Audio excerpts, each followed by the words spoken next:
Guys, അപ്പോൾ ഇന്ന് ഞാൻ വന്നിരിക്കുന്നത് പാലപ്പത്തിൻ്റെ റെസിപ്പി ആയിട്ടാണ്. ഇതുവരെ ഉണ്ടാക്കിയതിൽ വെച്ചിട്ട് ഏറ്റവും സോഫ്റ്റായിട്ടും എന്നാൽ വളരെ സമയം കുറവുകൊണ്ടും ഉണ്ടാക്കാൻ പറ്റുന്ന ഒരു പാലപ്പ റെസിപ്പി ആയിട്ടോ ഇത്.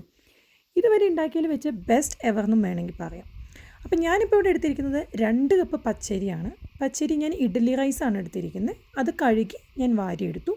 എന്നിട്ട് അതിനകത്തേക്ക് 3/4 കപ്പ് തേങ്ങ ചെരുകിയത്, 3/4 കപ്പ് ചോറ് ഏതാണെങ്കിലും കുഴപ്പമില്ല. ഞാനിപ്പം മട്ട റൈസാണ് എടുത്തേക്കുന്നത്.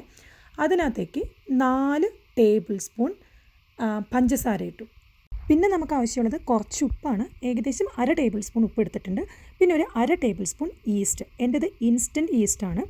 ഇതിനകത്തേക്ക് നമ്മൾ ആവശ്യത്തിന് വെള്ളം എന്ന് പറയുമ്പോൾ ഞാനിവിടെ കറക്റ്റ് 2 കപ്പ്. അതെന്ന് പറയുന്നത് എത്ര അരിയാണോ എടുത്തത് ആ അരി എടുത്ത സെയിം അളവിനകത്താണ് വെള്ളം.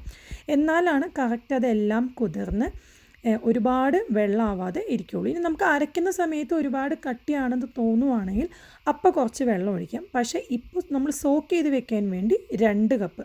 ഇനി അത് എല്ലാം കൂടെ നന്നായിട്ടൊന്ന് മിക്സ് ചെയ്യുക, മൂടി വയ്ക്കാം. ഇതിപ്പോൾ ഏകദേശം 2 മണിക്കൂർ ഞാൻ അങ്ങനെ വെള്ളത്തിൽ സോക്ക് ചെയ്യാൻ വെച്ചിട്ട് അതിന് ശേഷമുള്ള ഒരു പരുവാണ്. അതായത് നന്നായിട്ട് വെള്ളം വറ്റി കറക്റ്റ് അത് ഒതുങ്ങിയിരിക്കുന്നുണ്ട്.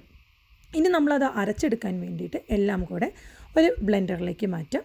മിക്സിയുടെ ജാറിലേക്ക് എടുത്തിട്ട് അരച്ച് കിട്ടിയതാണിത്. നന്നായിട്ട് സോഫ്റ്റായിട്ട് അരഞ്ഞ് കിട്ടും. കാരണം എല്ലാം നന്നായിട്ട് കുതിർന്നിട്ടുണ്ട്. നമ്മൾ ഈസ്റ്റും കൂടി ഇട്ടിരിക്കുന്നതുകൊണ്ട് ഓൾറെഡി ഫെർമെൻറ്റേഷൻ സ്റ്റാർട്ട് ചെയ്തിട്ടുണ്ട്. ഇനി ഇതെല്ലാം കൂടെ അരച്ച് കഴിഞ്ഞ് കഴിയുമ്പോൾ നമ്മൾ നല്ല തിളച്ച വെള്ളത്തിൻ്റെ പൊക്കത്ത് ഈ അരച്ച മാവിൻ്റെ പാത്രം വെള്ളത്തിൽ മുട്ടിയിരിക്കാതെ നോക്കുക. വെള്ളത്തിൽ മുട്ടിയിരുന്നാൽ ഞാൻ അടിഭാഗത്തെ ആ മാവ് എന്ന് പറയുന്നത് വെന്ത് പോവും. അപ്പോൾ മുട്ടാതെ ജസ്റ്റ് ആവി മാത്രം നമുക്ക് മതി. 2 മണിക്കൂർ ഏകദേശം ഞാൻ വെച്ചിട്ടുണ്ട്. 1.25 ഞാൻ വെച്ചിട്ടുള്ളൂ. 2 മണിക്കൂർ വെക്കുവാണെങ്കിൽ നല്ലത്. അത് കഴിഞ്ഞത് എനിക്ക് കിട്ടിയ മാവാണ് കേട്ടോ ഇത്. നന്നായിട്ട് പൊന്തി നല്ല മാവ്. ഞാൻ അരച്ച സമയത്ത് 2 ടേബിൾ സ്പൂൺ എക്സ്ട്രാ വെള്ളം ചേർത്തിരുന്നു. അത് മാത്രമേ ഞാൻ ചേർത്തിട്ടുള്ളൂ. പയ്യൊന്ന് ഞാൻ ഗ്രീസിയാക്കി പാൻ എന്ന് പറയുന്നത്. എന്നിട്ട് ആ മാവ് ഒഴിച്ച് ഒന്ന് കുറച്ച് നേരം മൂടി വെച്ച് അതായി കഴിയുമ്പോൾ നല്ല സോഫ്റ്റ് അപ്പമായിരുന്നു കേട്ടോ. മൂടി വെക്കുന്നതിന് മുന്നേ പയ്യെ അതിനകത്ത് ബബിൾസ് വന്ന് തുടങ്ങുമ്പോഴാണ് മൂടി വെക്കേണ്ടത്. എന്നിട്ട് എടുത്ത് കഴിയുമ്പോൾ നല്ല സോഫ്റ്റ് അപ്പമായിരുന്നു.